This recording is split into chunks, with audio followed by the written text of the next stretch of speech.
tidak ada dalam syariat kita memperbolehkan kita mengakhirkan sholat sampai dua waktu ini. Kondisi apapun, sakitlah, peranglah, kondisi apapun, tidak boleh bagi kita mengakhirkan sholat. Itu yang harus kita pahami. Kemudian sekarang masuk di dalam surut salat. Syarat sholat. Syarat sholat itu dibagi menjadi dua. Ada syurutul wujub, ada syarat diwajibkan seorang itu sholat. Ada syurutus sihah, ada syarat sahnya seorang itu sholat. Kalau dalam kitab itu syurutus sihah, syarat sahnya sholat, tidak membahas tentang syurutul wujub. Syarat diwajibkan seorang itu sholat ada 6. Yang pertama Islam. Tidak diwajibkan terhadap orang kafir sholat itu, hanya diwajibkan kepada muslim. Ulama mengatakan tidak diwajibkan itu mukhatabnya di dunia. Di akhirat dia dituntut oleh Allah sama seperti seorang muslim yang meninggalkan sholat. Orang kafir itu, makanya di dunia diwajibkan sholat. Muslim syaratnya.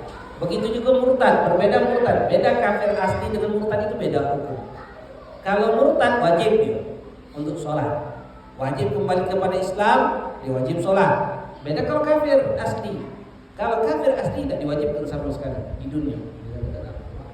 Berbeda dengan murtad. Yang pertama muslim, yang kedua al-aqlu, berakal. Yang kedua baligh dulu kata ulama. Baligh itu apa? Usul idahan dan taklif, sampai seorang pada batasan taklif. Itu surut wujub. Anak-anak tidak diwajibkan sholat. Sampai kapan? Sampai dia baligh. Baligh itu tanda-tanda seorang itu baligh ada 3. Tanda-tanda seorang itu baligh itu ada 3. Yang pertama, sempurnanya umur 15 tahun bagi anak laki-laki dan anak perempuan. 15 tahun. Yang kedua, keluarnya mani bagi anak laki-laki dan perempuan umur 9 tahun ke atas. Yang ketiga, keluarnya darah haid bagi anak perempuan umur 9 tahun ke atas. Jika ada satu saja tanda tersebut, maka anak itu dianggap baligh. Tapi dengan syarat berakal. Dengan syarat al-aql, berakal. Artinya jika anak itu umurnya 20 tahun tapi dia punya penyakit sindrom, masalah tidak berakal, maka dia dianggap tidak baligh. Paham? Dia dianggap seperti budak kecil. Kalau dia meninggal itu masuk surga langsung. Dalam pandangan kacamata kita sebagai manusia, mungkin di dunia ini menganggap wong yang kekurangan. Tapi dalam pandangan syariat wong yang seperti itu wong yang istimewa. Kenapa istimewa? Karena dia tidak dihisab oleh Allah. Di dunia ini tidak dihisab dia. Kalau dia meninggal masuk surga langsung. Padahal sama cak kita dia. Dia makan sama makan, dia minum sama minum. Tapi syariat tidak berlaku kepada dia. Syariat tidak berlaku kepada dia. Makanya kata ulama, dia itu seperti wong istimewa. Kenapa? Karena berjalan di muka bumi ini tidak bawa dosa. Makanya kalau kita nyingok wong itu, yang bahasa kita keterbelakangan, kekurangan, tapi pada syariat, pandangan syariat dia itu istimewa. Doanya agrobul ijabah, doa mereka itu lebih cepat untuk diijabah. Jadi minta doa dari dia, berbuat baik sama dia. Kenapa? Karena dia kalau meninggal masuk surga langsung. Dia ini bisa memberikan syafaat nanti, seperti anak-anak. Tabungan bagi wong tuanya. Tabungan bagi wong tuanya. Seperti itu. Mungkin itu maksudnya kekurangan, tapi padahal dia punya istimewa. Itu yang balik enggak? Tidak. Umurnya 30 tahun Ustaz. Walaupun umurnya 30 tahun, dia enggak balik. Dia dewasa dia, tapi tidak dianggap balik. Balik itu syaratnya laku berakal. Makanya beda antara balik dengan dewasa. Balik itu sampainya batasan ada taklif. Umur 15 tahun muncul tadi itu tanda-tanda dengan syarat berakal. Kalau tidak berakal balik enggak dia? Tidak. Jadi ingat-ingat balik itu. Jadi balik itu bukan artinya dewasa. Makanya setiap balik pasti dewasa. Kalau dewasa belum tentu balik. Anak-anak wajib tidak umur 10 tahun yang belum balik sholat? Hah? Anak-anak wajib tidak untuk sholat? Umur 7 tahun, 8 tahun, 9 tahun wajib tidak sholat? Tidak. Tidak diwajibkan. Kapan diwajibkan? Kalau balik, sudah dewasa. Tapi tidak diwajibkan bagi anaknya sholat. Kewajiban itu bagi siapanya? Wali. Bukan wong tua, wali dari anaknya. Wali itu siapa? Wong tuanya ke pojok, atau ke samping. Wong tuanya, kakeknya, dari sebelah bapak, sebelah ibu, mamangnya, bibiannya. Hukumnya apa? Fardu kifayah. Fardu kifayah untuk memerintahkan anak itu sholat umur 7 tahun. Artinya salah sikap yang memerintahkan sholat, maka yang lain lepas dosanya. Jika tidak ada yang memerintahkan anak itu sholat, siapa yang berdosa? Hah? Siapa yang berdosa? Galanya berdosa galau. Bapaknya, ibunya, kakeknya, neneknya, mamangnya, bibiannya berdosa galau. Karena hukumnya apa? Fardu kifayah, bukan fardu ain. Bukan kewajiban ain bagi hukumnya, bukan. Tapi hukumnya wajib kifayah. Salah sikap wali itu memerintahkan anak itu sholat. Umur berapa? Umur 7 tahun. Bayangkan sholatnya. Sampai umur 9 tahun ke atas, umur 10 tahun, maka wajib, hukumnya wajib, fardu kifayah, memukul anak itu jika anak itu meninggalkan sholat. Dan ingat, pukulan itu tidak boleh dimaafkan. Kenapa? Karena tujuan pukulan itu untuk tarbiyah, untuk mendidik anak, bukan untuk nyiksa anak. Bayangkan pandangan syariat itu. Padahal setiap pukulan itu sunnah. Kalau males kita boleh ngepukul, itu boleh kita maafkan. Tapi kalau bab sholat jangan dimaafkan. Karena tujuan mukul itu bukan untuk menyakiti anak, tapi tujuan pukulan itu untuk apa? Tamrin, latihan terhadap anak. Jadi kalau anak itu siang, subuh, kesiangan, wajib dipukul. Suruh sholat, wajib dipukul. Umur berapa? 10 tahun ke pucuk. Mukul itu umur 10 tahun ke atas. Perintah sholat itu umur 7 tahun. Tidak boleh pukul. Tidak boleh pukul. Hanya perintah dengan tahdid, ancaman. Tidak boleh pukul. Sholat. Pas, kalau sholat kena gebuk. Boleh tak gebuk? Tidak boleh. Tidak boleh. Umur 7 tahun ke atas. Tapi kalau umur 10 tahun dia meninggalkan sholat, hukumnya adalah wajib digebuk. Umur 10 tahun. Bayangkan. Kalau tidak kata gebuk, siapa yang berdosa? Galanya, walinya, bapaknya, ibunya, kakeknya, neneknya, mamangnya, bibiannya. Dosa galau. Harus wajib salah sikut di antara mereka pukul. Bukan fardu ain. Mukul itu. Kalau mukul galau, fardu ain wajib mukul galau, gebuk galau. Engkau budak itu. Makanya dalam syariat itu fardu kifayah. Yang susah itu siapa? Kalau kita sebagai ponaan, siapa yang ngurus keponaan? Siapa yang peduli yang keponaan? Zaman kita sekarang tak peduli yang keponaan. Dia hanya pikirkan anak dia. Dia pikir keponaan itu bukan kewajiban aku, ada bapak emaknya. Padahal keponaan itu tanggung jawab kita juga dalam bab sholat. Menghatikan sholat dia, menghatikan ngaji dia. Apabila khusus kita anak anak. Kita ni anak-anak, dulu-dulu kita wajib kita perhatikan. Walaupun dia sudah punya laki, wajib kita perhatikan ponaan-ponaan. Wajib perhatikan sholat dia. Itu yang harus kita perhatikan. Bagaimana tarbiyah terhadap dia. Penting itu dalam hal itu. Jangan sampai kita tidak peduli sama ponaan kita. Karena hukumnya fardu kifayah. Kalau seandainya Ustaz, bapak emaknya, anak ngepuk, anaknya meninggalkan sholat, ngepuk dah, ngepuk anak, ponaan gitu. Bapak emaknya marah Ustaz, ibunya marah, bapaknya marah Ustaz kalau anaknya dikepuk Ustaz, kepuk juga bapak ibunya. Ada. Emak begawan anak, tapi kau tidak mau tarbiyah terhadap anak, tidak mau urus anak. Karena kewajiban bagi kita untuk mendidik anak itu luar biasa tentang perintah sholat itu. Luar biasa perintah sholat itu. Makanya tidak diwajibkan bagi anaknya, tapi diwajibkan bagi siapa? Wali dari anak itu untuk memerintahkan sholat. Nah, itu dikatakan. Kalau sudah balik, lepas tanggung jawab wali tadi itu. Tidak bertanggung jawab lagi. Uang tuanya tidak bertanggung jawab lagi. Kemudian mamang bibinya tidak bertanggung jawab lagi. Sampai kapan? Sampai balik. Kalau balik lepas tanggung jawab itu. Kenapa? Karena syariat yang mengambil alih. Karena syariat yang mengambil alih. Apa kata syariat kalau mau meninggalkan sholat? Apa namanya? Hah? Bunuh dengan cara dipenggal. Hukum dunia itu. Dalam mazhab Syafi'i dihukum murtad. Tidak. Hambali yang hukum murtad. Hambali itu kalau meninggalkan sholat hukum murtad.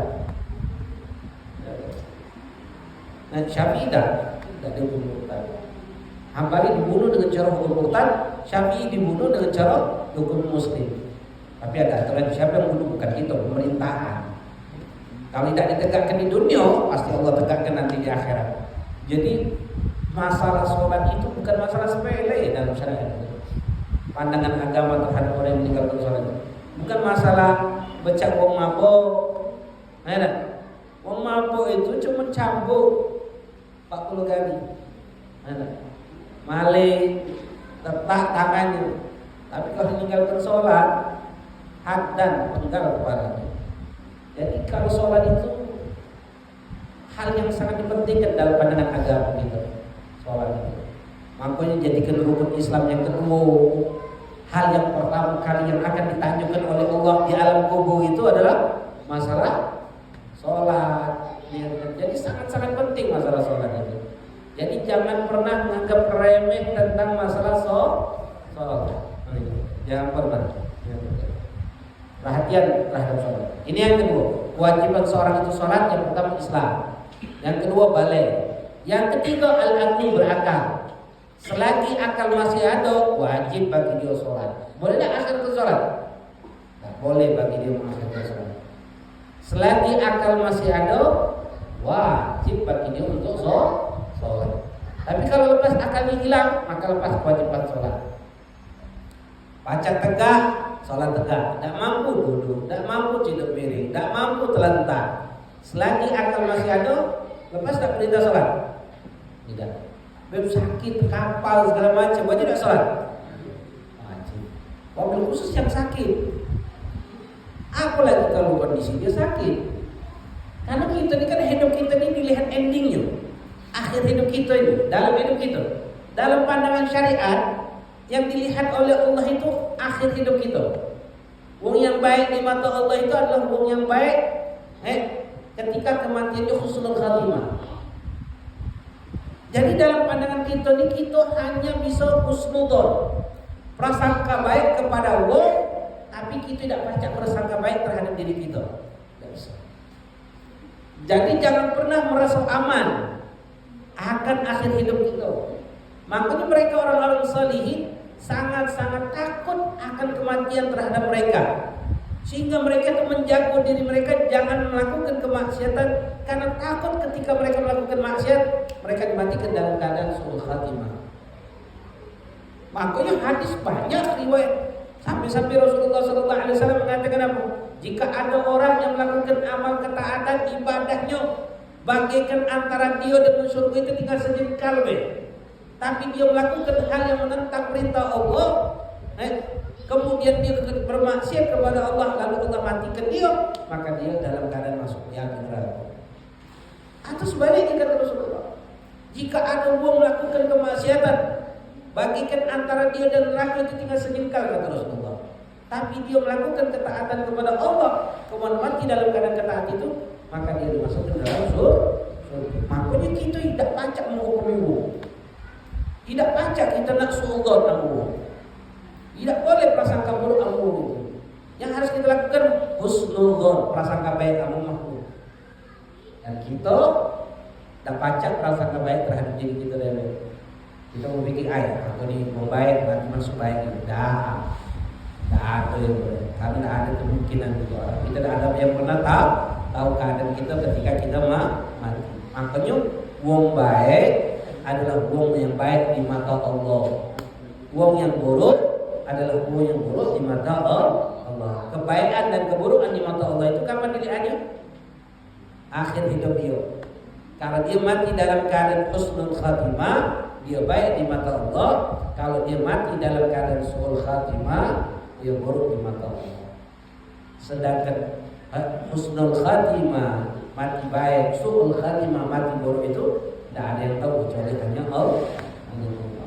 Lah kita sebagai manusia bagaimana mau biwo? Kalau kita dewe tidak tahu bagaimana kehidupan seseorang itu. Kita tidak pernah tahu kehidupan diri kita dewe. Makanya harus kita lakukan apa? Husnul. Jangan pernah prasangka buruk. Nah, yang harus kita lakukan apa? Jago. Jangan sampai kita mati dalam keadaan su'ul khatimah. Nah, makanya Rasulullah perintah Allah itu kan kepada kita cuma sikap. Wala tamutunna illa wa antum muslimun. Jangan kalian mati kecuali kalian dalam keadaan Islam. Nah, jago. Jangan sampai mati kecuali dalam keadaan Islam. Itu yang harus kita jago. Nah, itu yang harus kita jaga. Makanya kalau sakit, perhatikan sholatnya. Allah. Kenapa? Karena kebanyakan yang terjadi ketika sakit, wong itu tinggalkan sholat. Jangan ke wong lain. Kita ngerasa kalau sholat isya tidak berjamaah, tidak di masjid, itu masalah. Atau lambat. Gawe dulu, akhirkan sholat isya jam 10 bawa balik capek-capek belum sholat isya. Nak sholat isya itu lagi begatnya gitu, sungkannya gitu. Bayangkan kalau sakit pula. Kalau wong yang menganggap remeh tentang sholat, tinggalkan sholat aja. Tinggalkan sholat. Makanya hati-hati, ketika sehat dia anggap remeh sholat, maka otomatis ketika dia sakit dia akan meninggalkan sholat. Mati selesai. Mati su'ul khatimah. Hanya yang terjadi. Saat kemarin pada kejadian itu bapak ini Masya Allah mimpin masjid, mimpin tahlil, dituakan, Masya Allah terkenal orang solehnya. Saya sholat berjamaah di masjid 5 waktu, ngurus masjid, khidmat melayani masjid, Masya Allah. Pas sakit, terakhir sakitnya bu, seminggu di rumah sakit, 3 hari sebelum dia meninggal, dia meninggalkan sholat. Pas disuruh sholat dia ngomong apa? Sudahlah, papa sakit kaki bela sholatnya, kaki baik, dia tunda sholatnya. Tahu meninggal. Mana amal tadi itu? Mana kesolehan tadi? Mana ngurus masjid tadi itu? Mana sholat 5 waktu tadi itu di masjid? Mati dia dalam keadaan meninggalkan sholat.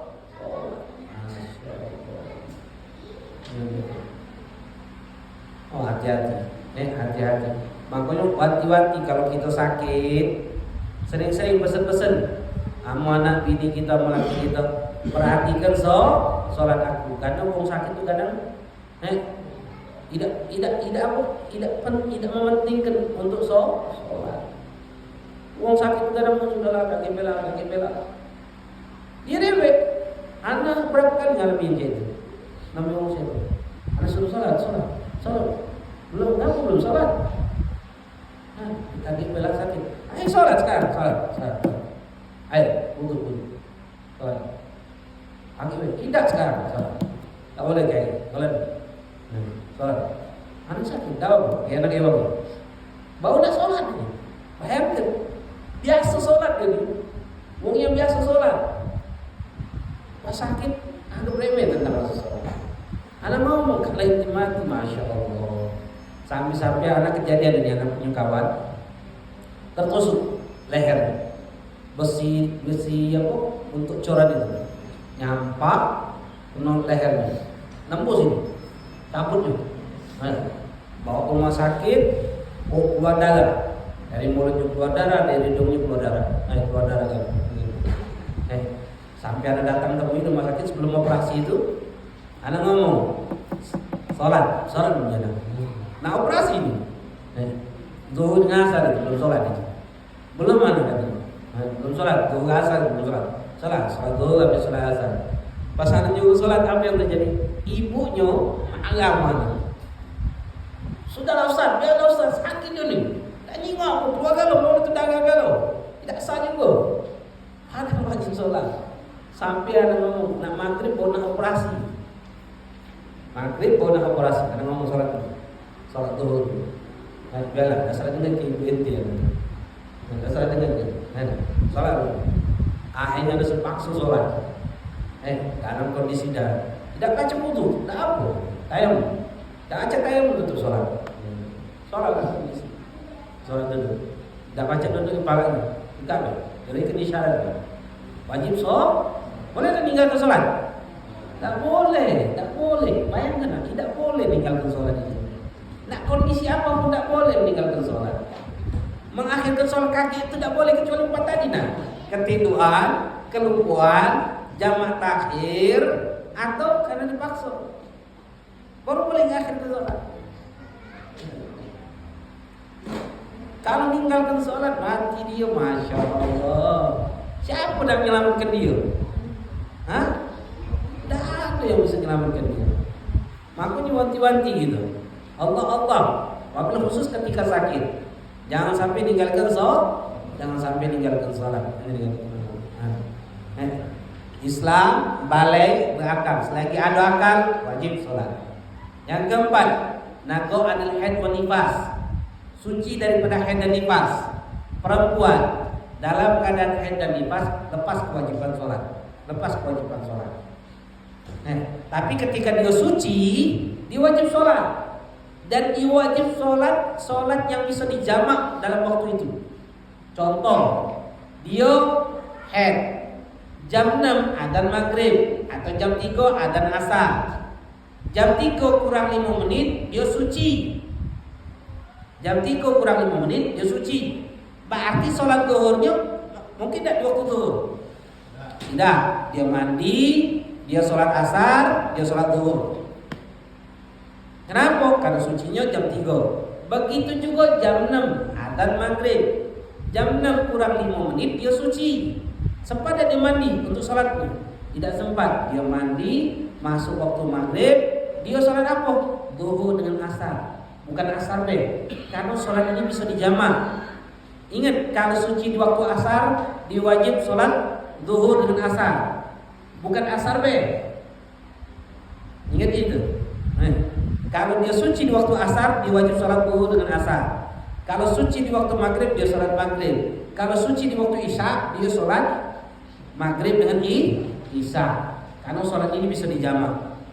Kok sholat ini bisa dijamak. Yang bisa dijamak wajib digodok.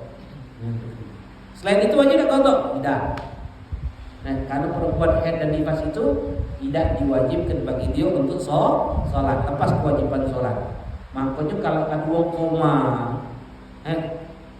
pas dia sadar wajib tidak untuk sholat? Tidak. Kenapa? Kan tidak berakal. Kalau berakal wajib sholat. Beda kalau tidur. Kalau dia tidur wajib godok sholat. Tapi kalau pingsan, koma, itu lepas kewajiban sholat. Lepas kewajiban sholat. Islam balik berakal, suci dari haid dan nifas. Ketika dia suci dari haid dan nifas. Perempuan kalau suci di malam hari, jam 12 malam suci, mungkin tak? Mungkin, sholat tak? Tidak. Padahal dia wajib sholat, dia wajib mandi, dia wajib sholat. Sholat apa? Maghrib dengan isya. Tapi kebanyakan kaki belah. Sampai kapan? Subuh. Pas subuh baru mandi dia. Sholat maghrib dan isya. Haram. Boleh diakhirkan sampai keluar waktunya? Boleh tak? Tak boleh. Dia boleh mengakhirkan sholat itu yang tidak dosa itu cuma 4. Ketiduran, keluar, jamak akhir dengan dipaksa. Selain ini tidak boleh. Itu hati-hati. Ini yang kedua, yang keempat. Yang kelima, bulughud dakwah, sampainya dakwah perintah sholat. Diwajibkan seorang itu sholat kalau perintah sholat itu sampai kepada dia. Kalau seandainya perintah sholat itu tidak sampai kepada dia, maka lepas kewajiban sholat. Dia dihukum muslim. Jadi kalau syariat tidak sampai kepada dia, maka lepas perintah syariat itu. Pecah pernah kejadian. Dulu Allahyarham Habib Mundir itu pernah dakwah di pedalaman Irian Jaya sana, mana kuali tadi di pedalaman itu. Beliau Habib Mundir itu. Di dalam perjalanan itu, beliau masuk ke daerah suku-suku ke dalam itu. Sampai dia masuk di dalam suku tersebut, karena Habib Mundir yang wong mulia pada saat itu, dia wong suku itu mengadakan perayaan untuk memuliakan Habib Mundir. Sampai di situ, wong suku itu mengeluarkan benda-benda pusaka untuk ditampakkan. Salah satu benda pusaka yang dijingok Habib Mundir itu apa? Al-Quran, yang umurnya hampir 400 tahun lebih. Al-Quran dipegang oleh kepala suku tersebut. Suku itu ternyata berbeda dengan suku-suku yang lain. Mereka tidak makan babi, mereka tidak makan anjing, mereka tidak menikah dengan dulu suku itu. Artinya kata Habib Mundir, ditanya ini Quran ini dari siapa? Dari mana? Dari dulu ke dulu. Sudah ada dipegang. Baca teliti kata Habib Mundir, mereka ini adalah Muslim dulu. Tapi syariat sudah tidak sampai lagi kepada mereka orang. Maka mereka dihukum Muslim pada saat itu. Itu yang dikatakan oleh Habib Mundir. Jadi syariat tidak berlaku kepada mereka. Kenapa? Karena syariat tidak sampai kepada mereka. Jadi kalau seandainya syariat tidak sampai kepada dia, lepas perintah sholat, tidak wajib bagi dia. Kalau sekarang ini kita nih ada yang tidak sampai perintah sholat, Palembang ini rata-rata dimanapun sudah sampai perintah sholat. Ini sampai di dakwah. Lalu yang keenam, salamatul khawas, selamatnya panca indera berupa penglihatan dan pendengaran. Selamatnya panca indera berupa penglihatan dan pendengaran. Jika selamat panca indera berupa penglihatan dan pendengaran, maka wajib dia sholat. Kalau tidak selamat, lepas kewajiban sholat. Jika ada wong lahir dalam keadaan buta dan tuli, maka syariat tidak berlaku kepada dia. Kalau lahir dalam keadaan buta dan tuli, syariat lepas. Kenapa tidak wajib syariat? Kenapa buta dan tuli tidak wajib syariat? Tidak wajib sholat, tidak wajib puasa. Syariat tidak berlaku kepada dia. Mati masuk surga. Kenapa? Ya, tidak baca buta dan tuli. Kenapa? Kenapa syariat tidak berlaku kepada dia? Tidak bakal sampai dakwah. Kenapa tidak sampai dakwah? Perintah sholat, nak mana tidak sampai kan? Di BCI dia tidak dengar, diperagakan dia tidak melihat. Maka syariat tidak bakal sampai kepada dia. Makanya orang Palembang itu kalau ngomong bahwa magadinya kau ni butuh peka niya, artinya apa? Memang sudah bebel, tak nyampe lagi nasihatin sampai di ke dia. Kenapa? Orang butuh peka itu sudah syariat tidak sampai lagi kepada dia. Tapi butuh tuli itu kalau seandainya kapan? Dari kecil. Beda kalau seandainya sudah tua, syariat sudah sampai. Ketika syariat sudah sampai kepada dia, kemudian terkena penyakit buta dan tuli, maka wajib dia sholat. Tapi kalau dari kecil, dari lahir dia buta dan tuli, maka lepas perintah sholat. Pertanyaannya, pernah tak kita nyingok wong lahir dalam keadaan buta dan tuli? Pernah? Ada? Pernah? Ini pertanyaan ditanyakan oleh guru anak. Dari dulu setiap belajar tanyakan kepada wong majlis. Pernah nak nyingok wong buta dan tuli? Alhamdulillah sampai detik ini belum pernah ketemu ada wong pernah nyingok wong yang dilahirkan dalam keadaan buta dan tuli. Kalau misalnya ada, dia seperti mayat hidup. Seperti mayat hidup, dia tidak makan apa-apa, tidak baca apa-apa. Syariat tidak bisa disampaikan, ilmu tidak bisa disampaikan. Makanya ilmu itu bisa disampaikan dari mana? Dari panca indera.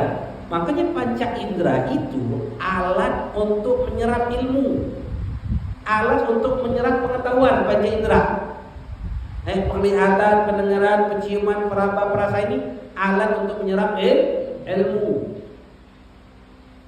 Kita tahu wangi dan busuk itu dari mana? Penciuman.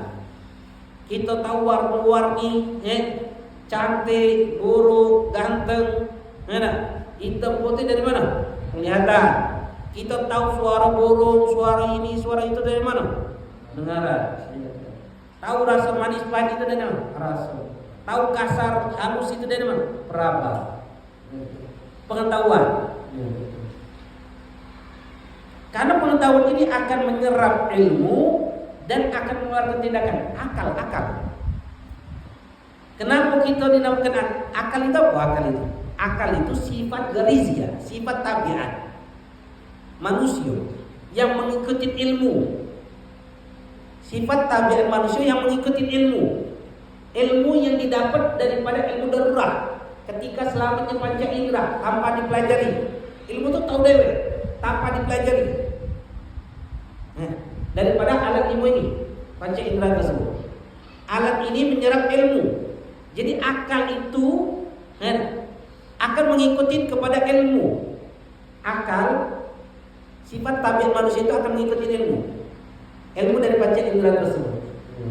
Semakin kuat ilmunya, semakin kuat tindakan akal akan berlaku kepada dia. Makanya dinamakan akal itu apa? Yang tak musahibah irtikab fawahis. Orang yang punya akal itu akan mencegah dirinya melakukan hal yang buruk untuk dia. Contoh.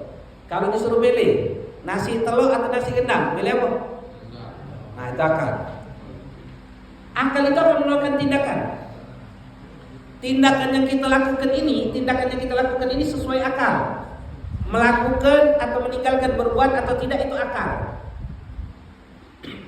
Semakin kuat ilmu yang diserap, semakin kuat akal akan bertindak untuk melakukan atau meninggalkan.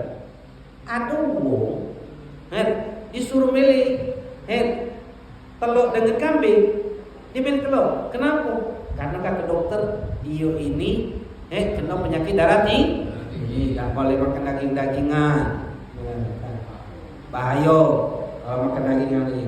Maka ketika disuruh milih telur dan daging rendang, milih apa dia?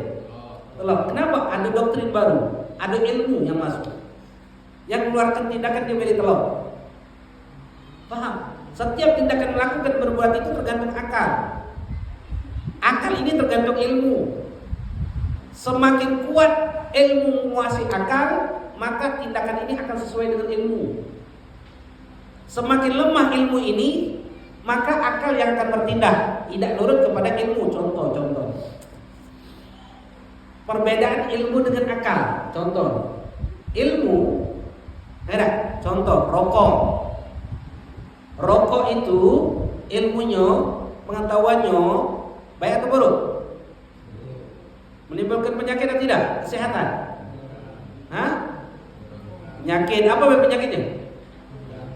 Kanker, apa lagi? Tensi, apa banyak kan?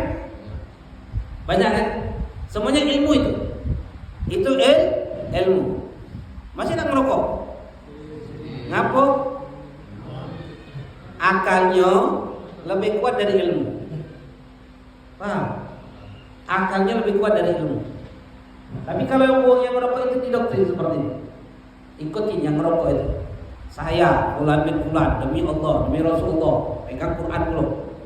Kalau saya merokok lagi satu iseman, saya mati su'ul khatimah. Kira-kira setelah doktrin seperti itu merokok lagi dah? Itu akal.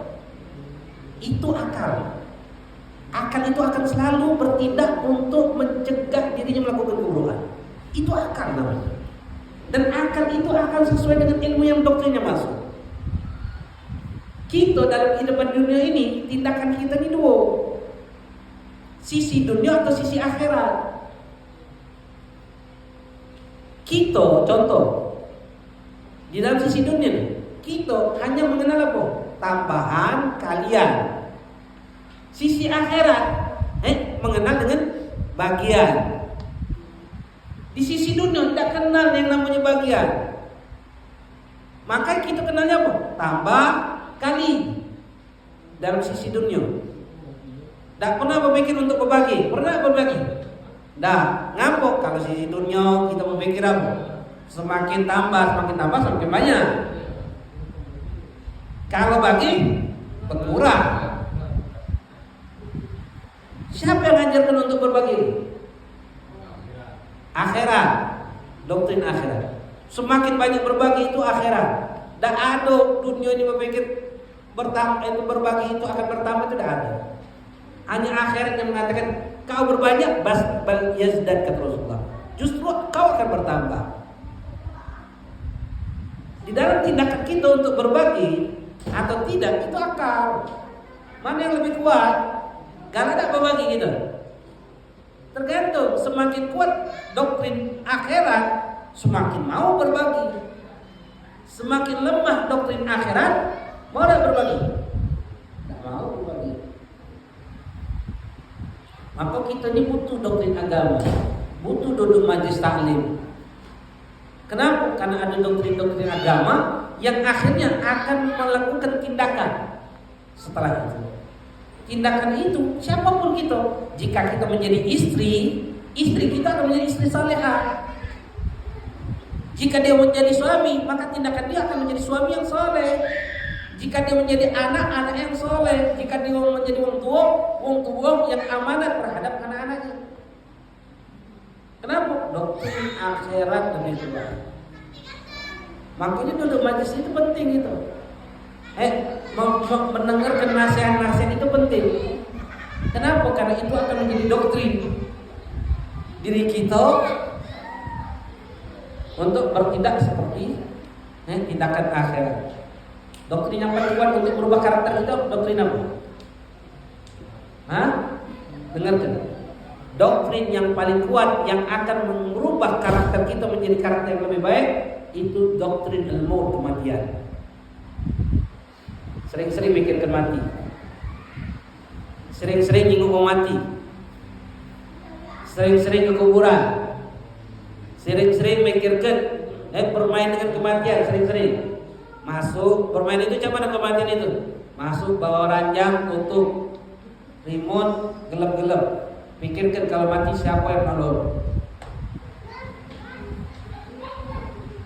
Kalau anak tanya, mana yang lebih menyeramkan? Dikubur hidup atau dikubur pas mati?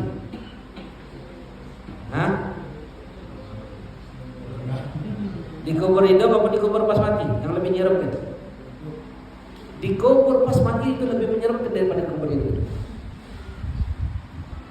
Karena ketika kematian datang kepada kita, sadar tak kita mati? Tidak sadar, lemah kita. Sadar sesadarnya. Sadar kita ini lebih dahsyat. Makanya Imam Ghazali mengatakan an-nasu niyam idamatul tabu. Manusia ini tertidur, tapi kalau mati baru tersadarkan hakikat hidup di dunia ini. Apa dia nak dicari dunia ini? Nah, seminggu sudah. Baru kemarin duduk di sini kita. Sekarang duduk lagi sudah. Baru kemarin kita bahas. Sudah seminggu kita lewat. Terus berganti. Fisik ini semakin tua semakin melemah. Terus sampai kapan? Sampai di titik Allah matikan kita. Mana dunia kita? Mana harta kita? Mana jabatan kita? Mana kawan kita? Tidak ada. Mana istri kita? Mana suami kita? Hati, dewe-dewean kita. Hanya nafsi-nafsi deh.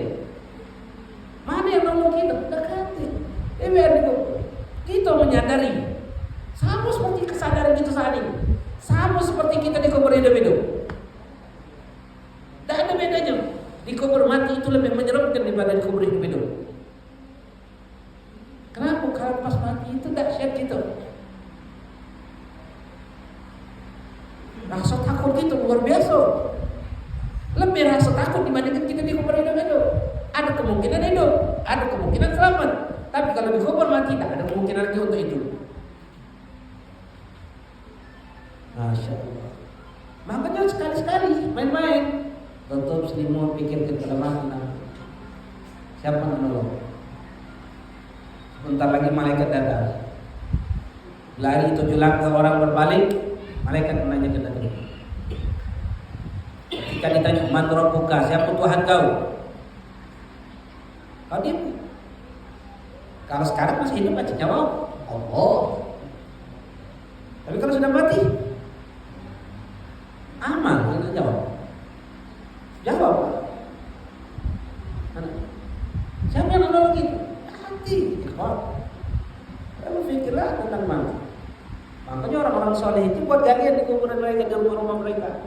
2 kali 1 gali, tinggi dalam tinggi 2 meter. Itu begitu. Siapa yang nolong? Kita ini ada roh kita ini yang gerak dan berbicara. Jasad cuma melodi. Jasad itu ibaratnya baju di dalam pakaian kita. Jasad kita ini roh, pakaian ini jasadnya. Yang kita angkat seperti ini, baju terangkat, jasad kita terangkat. Nah, hanya jasad saja. Lepaskan jasad, rohnya sama seperti ini. Sama pikiran saat ini. Mikir ke bulan lagi, mikir ke anak lagi, dah. Mikirkan rasa takut yang luar biasa. Ketika kita takut luar biasa, walaupun di sekitar kita ada wong yang kita sayangi, walaupun apa pendapat wong yang disayang ini, tidak. Bayangkan ketika ada rasa takut, itulah kematian. Makanya sunnah setelah kita kuburkan mayat itu, jangan berlari dulu gitu, duduk dulu di situ. Ngapok? Karena si mayat itu nakal ditanyakan. Duduknya kita tuh menenangkan si mayat. Ukurnya berapa lama kata Rasulullah? Ukurnya di dalam riwayat sahabat mengatakan nyembelih unta dan makikan unta. Daging unta itu. Paling sengaja. Siapa yang nunggu? Ada yang nungguin? Untuk kita meninggal. Nunggu dulu situ sejam, ya kan? Dah, tinggalkan. Kembali kan nanti lagi, apa lagi dia tuh? Ya itu lagi itu juga sama. Ada sampai di titik. Makanya sering-sering doktrin kematian kepada diri kita. Karena kita pasti akan mati. Karena doktrin kematian itulah yang akan menjadikan kita terdoktrinkan. Dunia ini tidak ketiap apapun. Dunia manfaat akhirat. Dunia ini hanya sebatas ladang untuk kita bertani bercocok. Akhirat bukan. Panenya nanti di akhirat. Berbuat saja kebaikan di dunia ini, di akhirat yang akan kita tahu. Ya mudah-mudahan kita yang hadir dalam sini dimatikan oleh Allah dalam keadaan husnul khatimah fi hadil akhir. Ada yang tanya dalam bahasa? 7 perkara ini 7 yang diwajibkan untuk kita sholat.